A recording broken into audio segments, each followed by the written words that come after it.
প্রথম যেখানটা দাঁড়িয়েছিলাম তোমরা হয়তো বিলিভ করবে কিনা জানি না, এটা পরে না আমরা রিকল করছি বেশ যে সৌমি এরকম নেগেটিভ জায়গায় না বাচ্চাকে নিয়ে যাবে না।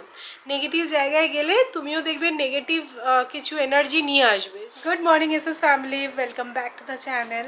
আগের দিনের থেকে আজকে আমি আরও বেশি এক্সস্টেড না, আমার শরীর ঠিক আছে, জ্বর আর আসেনি, উইকনেস আছে, গলাটা এখনও অবধি ধরে আছে, তো এগুলো তো আস্তে আস্তে ঠিক হবে, বাট এর মধ্যে আরও অনেক কিছু ঘটে গেছে।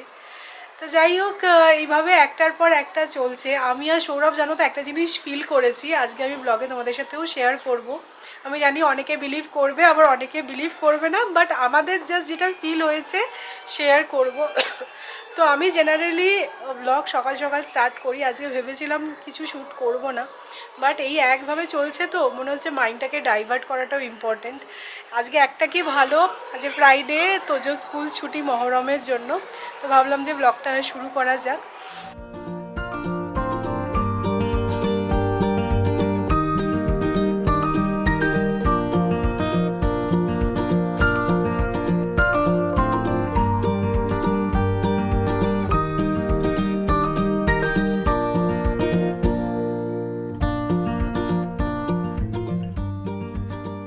পুনে এখন একদম রং রিজনসের জন্য লাইমলাইটে আছে। তোমরা হয়তো এই নিউজটা অনেকেই শুনেছো, কারণ আমি দেখছিলাম বেঙ্গলি নিউজ পোর্টালগুলো এটা কাভার করছে।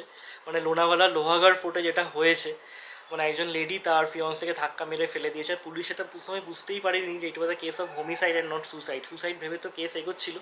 পরবর্তীকালে সমস্ত রকম সোর্সেস থেকে খবর টবর পেয়ে বা সিসিটিভি ফুটেজ দেখে বুঝতে পারে যে it was not a suicide, it was a case of pure homicide. তো যে লেডি ছিল এবং তার যে লাভার, দুজনকেই অ্যারেস্ট করেছে। সত্যি একটা সাধারণ ঘটনা। মানে যদি তার সেই ফিয়ন্সেকে পছন্দ নাই হয়ে থাকে, না বলে দিলেই হতো, হয়তো ফ্যামিলি মেনে নিত না, সেটা পরবর্তী ব্যাপার। বাট একজনের জীবন কেড়ে নেওয়া এই রিজনের জন্য সত্যি ভাবা যায় না জাস্ট, তাই না? মানে একটা সিম্পল জিনিসকে কতটা কমপ্লিকেট বানিয়ে কী আর লাভ হলো, সবার লাইফ খারাপ হয়ে গেল। মানে যে চলে গেল সে তো গেলই, আর যে দুজন পড়ে রইল তাদেরও তো লাইফ আমার মনে হয় সারাটা জীবন এবার জেলেই কাটবে। মানে বলে না বিনাশকালে বুদ্ধি নাশ, এক্স্যাক্টলি সেটা হয়েছে এখানে, আমার যেটা মনে হলো। আমি যে সবসময় ঘর বাড়ি ক্লিন রাখতে পছন্দ করি সেটা এত বছরে তো নিশ্চয়ই তোমরা বুঝেই গেছো। আর এই ঘর বাড়ি ক্লিন রাখার জন্য কিন্তু যথেষ্ট এফর্ট দিতে লাগে। তবে আমাদের এই এফর্টটা অনেকটাই ইজ আউট হতে পারে যদি আমরা একটা প্রপার টুল ইউজ করি।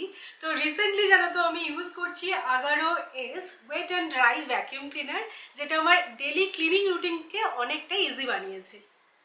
আগারোর এই এস ভ্যাকিউম ক্লিনারটাই আছে 1600 ওয়াটের পাওয়ারফুল মোটর, যা দিয়ে খুব এফিশিয়েন্টলি ডাস্ট সাকশন হয়।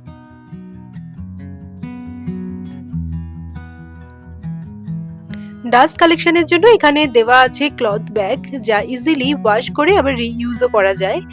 এস ভ্যাকিউম ক্লিনারের বডিটা পিওর স্টেনলেস স্টিল দিয়ে তৈরি, যার জন্য ওয়েট ভ্যাকিউম করার পরেও কোনো রকম রাস্টের চান্স থাকে না। এই ভ্যাকিউম ক্লিনারটাই আছে 4 টাইপ অফ ক্লিনিং ব্রাশ, আর মোস্ট ইম্পর্টেন্টলি এখানে দেওয়া আছে টেলিস্কোপিক মেটাল টিউব, যার সাহায্যে আমরা ঘরের কোনা কোনা খুব সহজেই রিচ করে ক্লিন করতে পারি। ফার্স্টলি এখানে আছে ফ্লোর কাম কার্পেট ব্রাশ, যা দিয়ে ফ্লোর বা কার্পেট খুব ইজিলি ক্লিন করা যায়। এটা দেখো অ্যাবজর্বিং ব্রাশ, যা দিয়ে আমরা ওয়েট ভ্যাকিউম করতে পারি। আর আছে মাল্টিপারপাস ব্রাশ, যেটা আমার সোফা ক্লিন করতে হেল্প করে। আর আছে ক্রেভার্স নোজল, যা দিয়ে টাইট স্পট আর কর্নার ক্লিন করা যায়। এই ভ্যাকুয়াম ক্লিনারটার সাথে আছে 5 মিটার লং পাওয়ার কর্ড, আর আছে 360 ডিগ্রি সুইভেল হুইল, তাই এই ভ্যাকুয়াম ক্লিনারটা কিন্তু খুব ইজিলি মুভ করা যায়। আর এই ভ্যাকুয়াম ক্লিনারটায় আউটলেট ফিল্টার আর ব্লোয়ার ফাংশনও আছে। আগারোর এই ওয়েট অ্যান্ড ড্রাই ভ্যাকুয়াম ক্লিনারটা কিন্তু সত্যি খুব কাজের। তোমাদেরকে তো আমি দেখালামই যে আমি ডেলি ইউজ কিভাবে করি, আর সত্যি বলতে চোখে যে ময়লা বা ধুলোটা দেখতে পাওয়া যায় না, সেটাও কিন্তু এই ভ্যাকুয়াম ক্লিনারটা খুব ইজিলি ক্লিন করে দেয়। আর ঘর বাড়ি পরিষ্কার করার পর না দেখে বোঝা যায় যে হ্যাঁ ডাস্ট ক্লিন হয়েছে। তো যাই হোক, এর সাথে তোমরা পেয়ে যাবে 1 ইয়ারের ওয়ারেন্টি। তো আমি ডেসক্রিপশনে লিঙ্ক দিয়ে দেবো, তোমরা চেক আউট করে নিও। এত কিছুর মাঝে আবার ভাবতে হয় কি রান্না হবে, কি খাবো। তো ব্রেকফাস্টে কি খাবো করতে করতে প্রথমে ডিসাইড হলো যে বাইরে থেকে কিছু অর্ডার করে দিই। তারপরে মনে হলো যে না, দরকার নেই, বাইরে থেকে অর্ডার করব না, বাড়িতেই একটুখানি ম্যাগি ফুটিয়ে নিই, কেননা বাইরের খাবারটাও আনহেলদি, ম্যাগিটাও আনহেলদি। তো সেই কারণে বাড়িতে আর কি বানানো হয়ে গেল 2 মিনিটের ম্যাগি। তো ব্রেকফাস্ট হয়ে গেছে আমাদের, তোজো একটু রেস্ট নিচ্ছে, এই যে দেখো একটু ঘুম পাড়িয়ে দিয়েছি। এবার তোমাদেরকে আমি বলি যে আমাকে কেন এতটা এক্সস্টেড লাগছে। লাস্ট 2 রাত্রি আমার ঘুম নেই। তো সেদিনকে রাত্রিবেলা যখন আমি ব্লগটা এন্ড করলাম তোমাদেরকে বলছিলাম যে আমার ঘাড়ে একটা ফিক ব্যথা লেগেছে। তো সেটা নিয়ে একটু প্রবলেমে ছিল, তো আমি তারপরে একটু এডিট করেছি, এরমভাবেই কেটেছে। তোজো তোজোর মতন ছিল। তারপর ওকে রাত্রিবেলা শোয়াতে গিয়ে দেখছি গাটা একটুখানি গসগস করছে। তারপরে টেম্পারেচার চেক করলাম যে হ্যাঁ 100 জ্বর। তো সেই দিন থেকে কালকেও সারাদিন জ্বর এসেছে, মানে 102-এর ওপর জ্বর উঠে গেছিলো। তো সেই সমস্ত করে আজকে এখনও অবধি টাচউড জ্বর আসেনি। তো আজকে একটুখানি না ক্র্যাঙ্কি আছে, মানে কাঁদছে, মানে মা হলে ভালো হয় আর কি সব সময়। তো এখন স্নান করি, আজকে একটু তাড়াতাড়ি স্নান করিয়ে দিলাম, করিয়ে একটু ঘুম পাড়িয়েছি।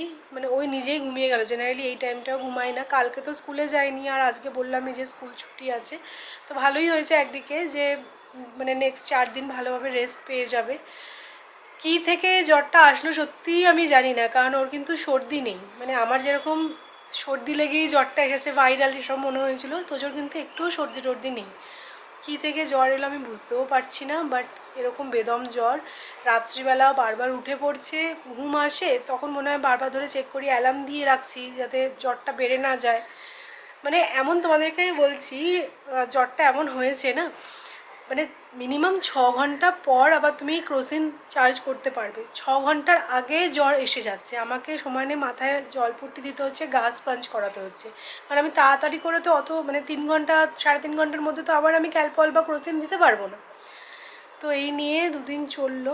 তোজো তোমার কি হয়েছিল গো? দল দিচ্ছিল আমার মাথাটা মা- মাথায় দল দিচ্ছিল। মাথায় জল দিচ্ছিল? কে জল দিচ্ছিল মাথায়? মাম্মা দল দিচ্ছিল। মাম্মা জল দিচ্ছিল মাথায়? কেন গো, তোমার কি হয়েছিল? দল হয়েছিল তাই জন্য। জ্বর হয়েছিল তাই জন্যে? তোজো সব জানে। ইয়ে দাও এটা কি? তাতে বুড়ি এটা চাঁদের বুড়ি। এখন তোমার শরীর কিরকম তোজো? ভালো শরীরটা ভালো আছে। শরীরটা ভালো আছে? আচ্ছা। শরীরটা কমে গেছে আমার শরীরটা কমে গেছে? আচ্ছা। থরি এই কত আর দুষ্টুমি করবে? না ঠিক আছে। দেখতেই পেলে তোজো এখন ফিট অ্যান্ড ফাইন, বাট ভীষণ ক্র্যাঙ্কি, মানে কিছু হচ্ছে না হচ্ছে কেঁদে দিচ্ছে। তো সেই নিয়ে সকাল থেকে চলছে আর কি। এখন 3টে বেজে গেছে, এখন অবধি আমাদের লাঞ্চ হয়নি। কালকে এমন ওই 4 ঘন্টা অন্তর অন্তর জ্বর এসে যাচ্ছিলো না, খুব টেনশন হয়ে গেছিলো। ভেবেছিলাম যে যদি আজকেও সেরকম কিছু হয় তো ডক্টরের কাছে চলে যাব। কিন্তু এমনিতে এখানে বলে যে জ্বর আসলে মানে 3 দিন মিনিমাম দেখে নিতে, তারপরে ডক্টরের কাছে যেতে, ক্রোসিন দিয়েই রাখতে। কিন্তু যা হয় আর কি, যে কেন 6 ঘন্টাও কাটছে না, 4 ঘন্টার মাথাতেই, 4 ঘন্টা তো আমি দাও বলছি, 3-3.5 ঘন্টার মাথাতেই আবার জ্বর এসে যাচ্ছিলো। তো খুব ভয় পেয়ে গেছিলাম। গোপালকে খালি বলছিলাম যে ওকে আর কষ্ট দিও না, কালকে সারা দিনটা বেচারা খুবই কষ্ট পেয়েছে। তো গোপাল কথা শুনেছে। আজকে এখন অবধি জ্বর আসেনি, আর আমি টেম্পারেচারও চেক করছি। আর মানে টাচ করলেই বোঝা যায়, বাচ্চার সাথে সবসময় থাকলে গা একটু যদি গসগস করে বা গা বালসানো যেটাকে বলে আমরা বুঝতে পারি। তো সেরকম কিছু নয়, বাট আজকে ভীষণ ক্র্যাঙ্কি, কী কারণে জানি না। তো সকাল থেকে এই চলছে, রান্না করার মতন মানসিকতা নেই। বাড়িতে বড়রাই কেউ অসুস্থ হয়ে গেলে খাওয়া দাওয়া করতে ইচ্ছা করে না, তার মধ্যে বাচ্চা অসুস্থ, আর কি রান্না করবো বলো। তো দুবেলার একবারে বড় করে আমি সয়াবিন করেছি। আজকে এটা ইন্ডাকশানে বানিয়েছি, বেশ ভালোই লাগলো ইন্ডাকশানে রান্না করে। তো সয়াবিনের তরকারি দুবেলার করে নিয়েছি, আর সৌরভ ভাতটা বানিয়ে নিল। এটাই আজকের মেনু। আমি দেখো ফ্লিপকার্ট থেকে এই বেদানার শেপের ফ্লাওয়ার ভাসটা আনিয়েছি। আমার খুব ভালো লাগলো, হঠাৎ করেই এটা স্ক্রল করতে গিয়ে চোখে পড়লো। তো রিজনেবল প্রাইসের মধ্যে, মানে 110-12 টাকা এরকমই নিয়েছে। তো এটা একটা আনিয়েছি, দারুণ দেখতে। এটা কিচেনে রাখবো বলে ডিসাইড করেছি। এখন আবার তোজোর বন্ধুরা তোজোকে ডাকতে আসে নিচে না দেখতে পেলে। তো বলা হলো যে তোজোর জ্বর এসেছে, আজকে নিচে যাবে না। আর আমরা আজকে ঘোড়া বেঁচে ঘুমিয়েছি। এখন 6:30 বাজে, মাসি এসেছে বেল বাজাচ্ছে, তখন আমাদের ঘুম ভেঙেছে। 2 রাত্রি ভালো করে ঘুম নেই। আজকে দেখলাম তোজো একদম সলিড ঘুমিয়েছে দুপুরবেলাটা, আর আমি আর সৌরভ দুজনেই ঘুমিয়েছি পড়ে পড়ে। তা অনেকটা ফ্রেশ লাগছে। তো মাসিকে ভেবেছিলাম আজকে না করে দেবো, বেকার নিচে নিয়ে যাবে না, কী বা করবে, আমি তোজোকে নিয়ে থাকবো। কিন্তু আমার মাথা থেকে বেরিয়েই গেছে যে আমি বারণ করব। তো মাসি এসে গেছে, ঠিক আছে। আমার তো আবার কাজের যে মেয়েটি আছে বলছিলাম এই যে এখন আসছে না, তো মাসিকে বললাম যে একটা দুটো বাসন ছিল একটু ধুয়ে দিতে আর জামা কাপড়গুলো ফোল্ড করে দিতে। আর তোজো তো নিচে যাবে না আজকে। তোজোর জন্য এখন একটুখানি আলু মরিচ বানাচ্ছি, জ্বরের মুখে দেখবে খেতে ভালো লাগে আলু মরিচটা।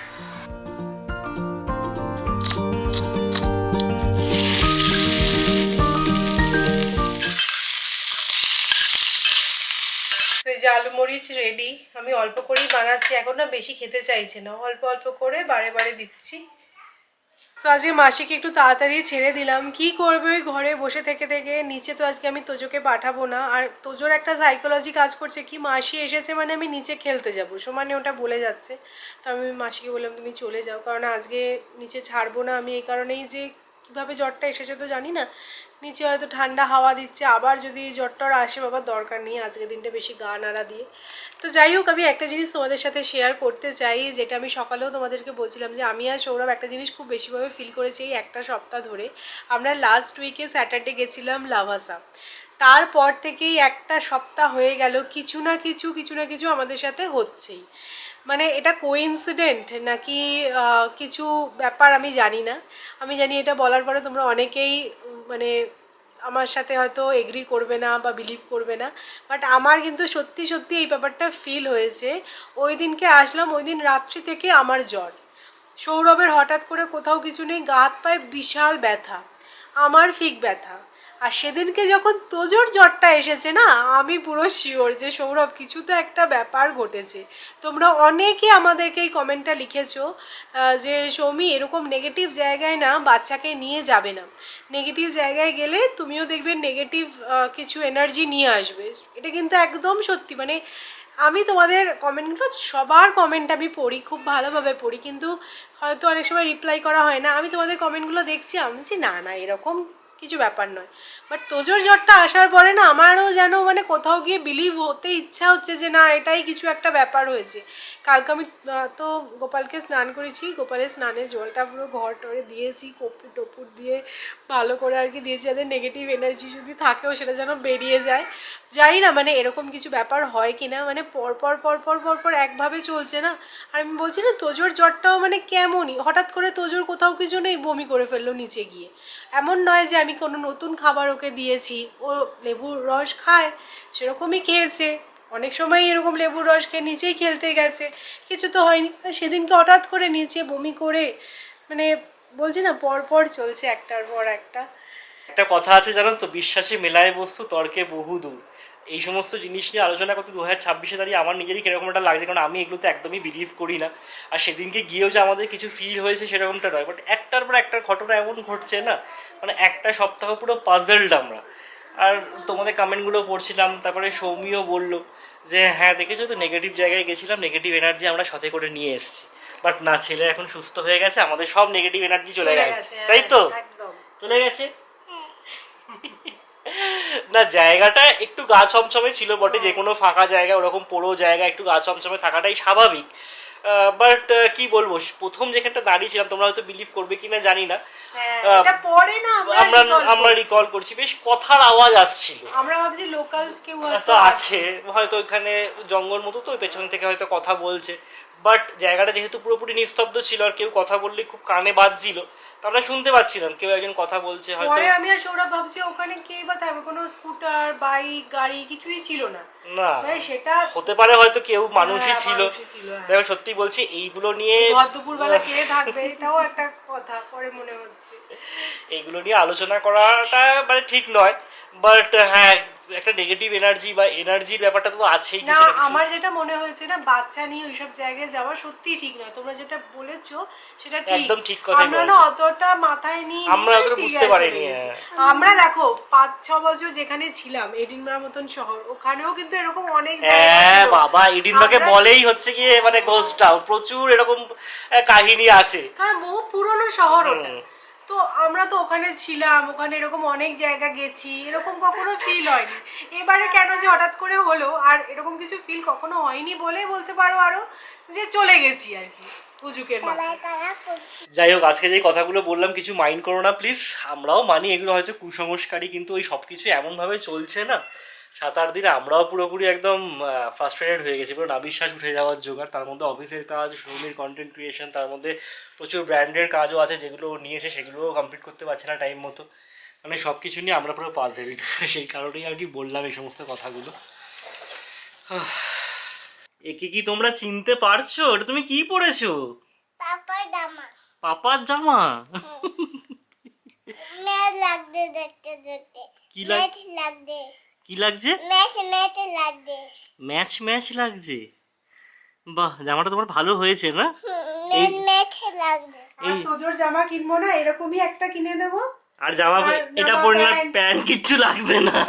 একটা পরলেই কিছু হয়ে যাবে। লাগবে না মাঝে মাঝে তুমিও পরে নিতে পারবে। হ্যাঁ, আমার পুরনো টি শার্টগুলো এবার থেকে তোজো পরবে। কেমন? হ্যাঁ কেমন ভালো লাগছে? হ্যাঁ ভালো লাগবে ম্যাচ ম্যাচ লাগবে ম্যাচ ম্যাচ লাগবে ম্যাচ ম্যাচ লাগবে দেখি এটা একটু ঠিক ছবি বুঝতে দেখি, পারছি না, ম্যাচ ম্যাচ কি লাগছে বলছো? ছবিটা একটু দেখি তো কেমন লাগছে। ম্যাচ ম্যাচ লাগবে আচ্ছা ঠিক আছে, তুমি কি এটা পরে থাকবে? হ্যাঁ আচ্ছা ঠিক আছে। একটা ম্যাজিক দেখাচ্ছি কি ম্যাজিক? এইটা এই তোজো এখন আমাদের ম্যাজিকও দেখাচ্ছে। ম্যাজিশিয়ান হয়ে গেছে ছেলেটা। হাত নেই। এই এই এই এই এটা কি হচ্ছে? কোথায় গেল কোথায় গেল? হাতটা কোথায় কোথায়? একটু ম্যাজিক করে দাও। যা, ম্যাজিশিয়ান মনে হচ্ছে ফেল করেছে। কোথায় গেল হাতটা কোথায় ম্যাজিশিয়ান ফেল। এই যে এইদিকে এইদিকে ঢোকাতে হবে। ম্যাজিশিয়ানের বাবা জুনিয়র ম্যাজিশিয়ান পাচ্ছে না। কোথায় হাত? এই কোথায় হাত? দুষ্টুমি করছে।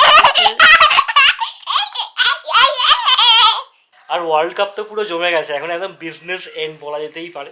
সব খেলাগুলো মোটামুটি ফলো করার চেষ্টা করছি, যেগুলো ওই 3:30-র সময় হচ্ছে সেগুলো বাদ দিয়ে। আর একটা জিনিস অনেকেই ভেবেছিল যে এই 48 দলের ওয়ার্ল্ড কাপ হয়ে হয়তো কিছু খেলা বোরিং হয়ে যাবে, 32 দলই ভালো ছিল। বাট আমার কোথাও গিয়ে মনে হচ্ছে যেন এই 48 দলের ওয়ার্ল্ড কাপটাই ভালো। অ্যাটলিস্ট আমরা ইন্ডিয়ানরা বুঝতে পারছি যে আমরা কতটা নিচে নেমে গেছি। মানে যে সমস্ত দেশকে আমরা 20 বছর আগে 2-0 3-0 হারাতাম, মানে ধরো উজবেকিস্তানের মতো কান্ট্রিকে, তারা এখন ওয়ার্ল্ড কাপ খেলছে আর আমরা কোথায় তলিয়ে যাচ্ছি। আমাদের নিজেদের দেশে ডোমেস্টিক লিগটা পর্যন্ত ঠিকঠাক করে হয় না। ভালো লাগছে দেখতে যে কালকে জার্মানিকে হারিয়ে দিল ইকুয়েডর। এই সমস্ত দেশগুলো এত সুন্দর খেলা প্রেজেন্ট করছে আমাদেরকে। আজকে যদি এই ওয়ার্ল্ড কাপটা 32টা দলেরই হতো, তাহলে হয়তো এই সমস্ত দেশের যে উন্নতি হয়েছে ফুটবলে সেগুলো আমরা জানতেই পারতাম না। যদিও আমাদের জেনে খুব একটা লাভ নেই, কারণ আমরা ক্রিকেট নিয়েই ব্যস্ত থাকবো। তো চলো আজকের ব্লগটাকে এখানেই এন্ড করছি। যদি ভালো লেগে থাকে তাহলে অবশ্যই করে লাইক করো, শেয়ার করো। আর যারা নতুন দেখছো প্লিজ চ্যানেলটাকে সাবস্ক্রাইব করে আবার দেখা হচ্ছে নেক্সট